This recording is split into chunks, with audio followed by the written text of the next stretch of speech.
자, 여러분 반갑습니다. 대기업에서 기업들의 은밀한 속사정을 전달해드리는 화학 담당맨 토황호준입니다. 자, 오늘은 미창석유라는 회사에 대해서 알아볼 건데 오늘 타이틀 제목을 제가 우직하게 성장 중인 기업이라고 적어놨습니다. 사실 그렇게 특색이라고는 찾아볼 수가 없었던 것 같은데 그 과정 속에서 이 윤활유를 대표적으로 이제 매출을 갖고 있고, 두 번째로 이제 신사업인 액침 냉각 사업에 대한 기대감과 그리고 고배당, 요게 이제 회사의 매력 포인트라고 볼 수 있고, 요 과정에서 이제 여러 가지 이해관계가 상당히 많이 얽히게 됐습니다. 이게 조금 주가에 안정적이지 못한 모습이 나올 가능성이 있는 부분이기 때문에 여러분들 좀 알려드릴 거고요. 본 내용 시청자 여러분들 뭐 해야 됩니까? 좋아요 한 번씩 눌러줘야겠죠? 그래야 제가 힘이 나서 영상을 더욱더 재미나게 준비를 할 수가 있겠습니다. 자, 누르셨나요? 누르면 바로 본 내용 시작하겠습니다. 자, 당연히 무엇을 하는 회사인가부터 여러분들 알고 가셔야 되는데, 미창석유, 이 석유라는 이름만 들어가게 되면 뭔가 S-오일 생각나고요, GS 생각나고, 여러분들 그냥 기름 넣는 회사라고 생각할 수 있는데, 기름도 종류에 따라서 여러 가지로 분류가 됩니다. 그 중에서 이 친구들은 윤활유를 많이 판매를 하고 있어요. 보게 되면 공작기계, 선박, 자동차 이런 거에 들어간다고 보는데, 제가 오른쪽에 사진을 하나 넣었죠. 이게 뭐냐면은 어떤 이제 밀링 머신이라든지 연마를 할 수 있는 어떤 기계가 있으면은 저렇게 모터를 가동해서 삐삐삐삐 돌아갑니다. 그럼 돌다 보면은 당연히 물리적인 충격이 가해져 가지고 얘가 상하게 되겠죠. 상하지 않게 그 돌아가는 부분에다가 이렇게 윤활유라든지 윤활액을 발라줍니다. 그런 걸 판매하는 회사입니다. 그럼 어디에 많이 쓰일까요? 전반적으로 우리나라 사업 대부분에 들어가게 됩니다. 앞서 설명드렸듯 그러한 기계들을 뭉뚱그려서 공작기계라고 설명을 하고 있고, 그리고 선박, 자동차에도 당연히 들어가게 되고, 그 외에도 뭐 타이어, 신발, 고무 제품들도 판매를 하고 있고, 변압기도 판매를 하고 있다. 그리고 그리스도 팔고 있습니다. 뭐 대충 이런 회사다라고 이해하시면 되십니다. 자, 그래서 매출액을 좀 보면은 올해 1분기의 매출액은 1,000억 원 정도. 대부분의 석유화학 제품들, 윤활유를 판매하는 회사들은 이 정도의 매출이 나옵니다. 그리고 국제유가가 계속해서 상승하면서 매출액이 증가할 수밖에 없는 상황입니다. 그래서 중요하게 봐야 될 건 뭐냐? 순이익 부분이고, 이 순이익이 매년 흑자를 기록했는지가 상당히 중요합니다. 그래서 보게 되면 근 4년 동안 여기 사진은 안 나왔지만 제가 또 따로 확인해봤어요. 순이익이 나는 부분에서 적자는 단 한 번도 없었습니다. 그러니까 이제 판매를 하면 할수록 얘는 돈을 번다. 국제유가가 상승을 하게 되면은 매출액이 증가하고 하고, 그리고 그 부분에 대해서 타격은 크게 없다. 다만 이제 뭐 여러 가지 이해관계에 의해서 조금 증가하고 줄어드는 부분은 당연히 발생할 수 있다 정도로만 이해하시면 될 것 같습니다. 자, 그러면 어떤 게 이게 특징적인 회사였냐? 얘네들은 보통 이제 우리나라에서 제가 여러 가지 화학 기업들을 많이 다루게 되는데 배당이 좋아요. 근데 이제 뭐 그룹주에 해당하는 애들은 좀 빼고, 일단은 2022년도 그때부터 이제 주당 2,000원을 줬고, 2022년도부터 2,500원, 2,500원 계속 주다가 올해 들어서 2,800원을 줬습니다. 보통 이렇게 주가 배당률이 계속해서 올라가는 애들은 인플레이션이 발생하기 때문에 그거에 대해서 상승분인지, 아니면은 이 회사에 유보금이 많아가지고 주주 환원 정책으로 혹은 지주사에다 돈을 올리기 좀 용이한 용도로 이렇게 올리는지에 대해서 여러분들 확인을 해야겠지만은, 표면적인 이유로는 그냥 매출액이 나왔기 때문에, 그리고 인플레이션이 발생을 해서 돈의 가치가 점점점 떨어지기 때문에 그렇게 많이 주지 않나라고 생각하고 있습니다. 왜냐? 평균 시가 배당률이 계산을 해봤을 때 3.38%가 나왔는데, 지금 2024년도 들어와가지고 기준금리가 4.5%죠. 그렇기 때문에 기준금리에는 미치지 못하지만 그래도 준수한 수준의 주당 배당률을 주고 있다. 이 부분만 여러분 체크하면 되겠습니다. 자, 이게 왜 중요하느냐? 이 회사가 여러 가지 매출을 발생을 해가지고 돈이 남을 거 아니에요. 혹은 다른 회사에서 협력을 해가지고 신사업을 영위할 수도 있는데, 이게 최근의 뉴스인데 데이터빈이라는 회사, 한국계 기업입니다. 여기가 이제 미창 석유공업, 그러니까 이 회사랑 투자 유치 계획을 했었는데 액침 냉각 사업을 대해서 협력을 한대요. 근데 이제 액침 냉각이라는 게 좀 뜬금없다라고 생각할 수 있잖아요. 요즘 들어서 이제 AI가 여러 가지 데이터를 많이 잡아먹게 되면서 전력난에 빠지게 됐다. 이런 뉴스는 여러분들도 당연히 들어봤을 건데 이 액침 냉각이 뭐냐면은 데이터 센터에서 열을 많이 뿜잖아요. 컴퓨터가 막 돌아가니까. 그럼 열이 당연히 발생을 하게 되겠죠? 그래서 그 열을 줄이는 방법이 상당히 연구가 많이 되고 있습니다. 그 열이 발생하면 어떻게 돼요? 온도를 떨궈야겠죠. 안 그러면은 컴퓨터 이제 성능이 저하가 되니까.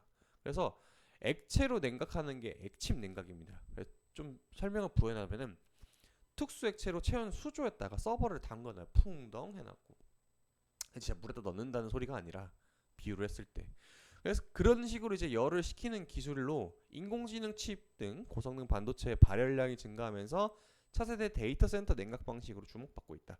자, 여러분들 엔비디아라는 회사를 예를 들자면은 엔비디아가 이제 고성능 반도체를 팔아가지고 돈을 많이 번다라고 인식을 하고 있는데 사실 대부분의 이 매출보다 더 많이 나온 거는 이 데이터 센터 운영에 대해서 로열티를 받는 그 금액이 훨씬 더 큽니다. 그래서 저 데이터 센터에 관련돼서 전력 설비라든지 아니면 기타 제반 시설들 이런 것 회사들도 전부 다 지금 주가가 상승을 하고 있죠. 그래서 지금 이 미창공업이라는 회사가 기존에는 이제 윤활유를 판매하는 회사에서 2차 전지나 2차 전지가 아니라 반도체라든지 이런 데이터 센터 관련주로도 엮일 가능성이 조금 있다. 그래서 규모는 크지 않습니다. 데이터빈하고 이제 협력을 맺었던 게 협력은 매출액은 크지 않지만은 그러한 가능성 정도는 엿볼 수 있는 기회가 발견됐다라는 게 좀 포인트였고 두 번째로 미창 석유공업은 일본 최대 정유사 에네오스와 협력해서 쿨런트를 개발하고 부산 울산 공장에 생산해서 공급할 계획이다. 자, 제가 이제 에네오스에다 빨간색을 칠해놨죠. 요거 좀 기억해 두시고요. 뒤에 한 번 더 나오는데 이런 식으로 쿨런트가 여기 들어가는 특수 액체예요. 쿨런트. 쿨. 무슨 느낌인지 바로 오시죠? 요걸 개발하고 있다. 그래서 부산과 울산 공장에다가 생산해서 공급할 계획이다. 자, 근데 일본 기업이 먼저 이제 납품을 한다라는 소식이 있겠죠. 그럼 어디로 나갈 가능성이 있겠습니까? 국내에만 국한되지 않고 이제 다각화할 수 있는 그럴 가능성이 상당히 높다라고 보면 되겠습니다. 자, 근데 여기서 더 중요한 게 뭐냐? 사실 우리는 투자를 통해 가지고 정말 저평가된 기업을 잡아가지고 오랫동안 이제 투자를 해서 성과를 내는 게 목표가 되겠죠. 거래량이 이게 발생을 하지 않아요. 거래량이 발생하지 않습니다. 저기 윗꼬리가 뻥 생기게 되면서 여기 아래 보면은 거래량이 툭 튄 것처럼 보이지만 사실 이때 거래량 31억밖에 안 됩니다. 정확히는 31억 뭐 9천만 원 정도 되는데 그냥 뭉뚱그려가지고 31억 정도입니다. 그리고 평균 1억 원 정도의 거래량이 발생을 해요. 1억 원 미만으로요. 어떤 날은 1,000만 원이 발생하는 날도 있고 그 말은 뭡니까? 시장에 소외됐다. 얘는 언제 그러면은 여러분 튀겠습니까? 배당이 발생하는 연도에 해당이 되겠죠. 근데 보통 이제 이 근 4년 동안 미창공업에 이 석유 여기 이제 배당금이 언제 발생했냐면은 2월 달에 공시를 띄워서 4월 달에 이제 줘요.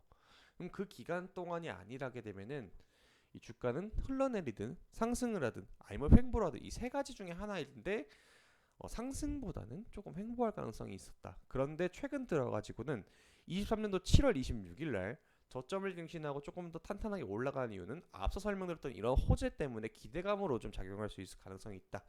자, 그러면 이 종목은 그냥 무작정 기다리기만 하면 되느냐? 그건 또 아닌 게 회사의 지분 관계가 상당히 복잡합니다. 제가 이제 여러 가지 회사들을 많이 좀 찾고 있지만 항상 이 내역들을 봐요. 특히 석유 회사들은 경영진들이 연세가 좀 있으셔가지고 아들들한테나 혹은 딸한테 이제 승계를 해야 되는 그런 문제가 생기거든요. 그것도 이제 문제가 되는데 더 중요한 거는 여기 빨간색 영향 보이죠? JX 홀딩스랑 피델리티라고 적혀 있어요. 근데 JX 홀딩스가 어디냐면 아까 말씀드렸던 그 에네오스 회사예요. 그 에네오스가 JX 그룹 산하에 들어가 있는데 이 JX 그룹의 지주사의 성격을 띠는 애가 JX 홀딩스입니다. 그리고 두 번째 피델리티가 있는데 얘가 좀 문제가 될 수가 있어요. 이 미국 소재로 이제 ESG라든지 뭐 지속 가능 경영을 ESG라고 하게 되죠. 기후 관련 ETF라든지 채권 상품을 판매하고 있는 그런 회사거든요. 근데 얘가 자산 운용사예요. 그 말은즉슨 뭐냐면은 저 펀드가 안 팔리면은 지분 다 매각하고 나갈 수도 있다라는 소리거든요. 잘 되면 좋겠지만은. 그래서 요 두 가지의 지분이 다 더하면 20%입니다. 20%. 그래서 이 20%의 물량이 당연히 이제 시장에 한번 시장가로 이제 우리가 주식하는 것처럼 던지진 않겠지만은 뭐 블럭들이든지 이런 걸 하게 되면은 회사의 주가에는 분명하게 영향을 끼칠 수 있는 요소가 될 수 있으니까 여러분들 꼭 이거 참고하시고, 얘네들의 지분에 대한 추적은 사실 우리가 할 수는 없어요. 다 나오고 나서 그때 이제 후행성으로 이제 판단하는 건데, 그러면 어떻게 대비할 수 있느냐? JX 홀딩스가 얘네들 뭐 한다고 했죠? 액침 냉각에 대해서 쿨 제품을 판다고 했었죠. 그거에 대해서 시장에 어떻게 변화가 되는지 그걸 추적하면 될 거고, 두 번째는 이 ESG 기업들이 되게 많아요. 이 피델리티라는 회사가 뭐 개별적으로 이제 이 회사에 뭐 어떤 악재가 생긴다든지 이런 부분들 어려우니까 그건 제가 대신 해드릴 테니까 여러분 크게 걱정 안 하셔도 될 것 같고, 그래 좀 정리를 해보면은 우직하게 성장해주는 기업은 맞습니다. 우직하게 성장해주는 기업은 많은데 윤활유 매출이 대부분의 매출을 담당하는데 우리나라에 윤활유를 판매하는 회사가 꽤 많아요. 뭐 대표적으로 한국셰일석유라든지 이런 회사들이 많은데 이 업체들 간의 경쟁 순위가 한 중반 정도 됩니다. 그러니까 1등도 아니고 꼴찌도 아니고 중간에 있어요.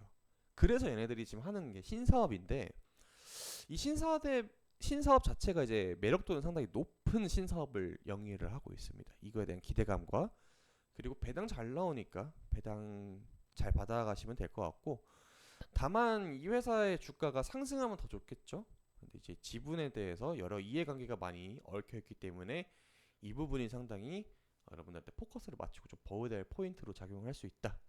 자, 미창석유는 사실 특색이 크게 없습니다. 지금 현재로서는요. 근데 이제 나중에 시간이 지나면 어떻게 흘러갈지 모르니까 여러분들 저 구독하셔가지고 좋아요 누르시고 지속적으로 추적해 주시면은 도움이 될 것 같습니다. 자, 오늘 미창석유에 대한 영상 여기서 마무리 될 거고요. 추가적으로 요 액침이라든지 뭐 하면 지분에 대해서 변동이 있으면 제가 계속해서 추적을 하도록 하겠습니다.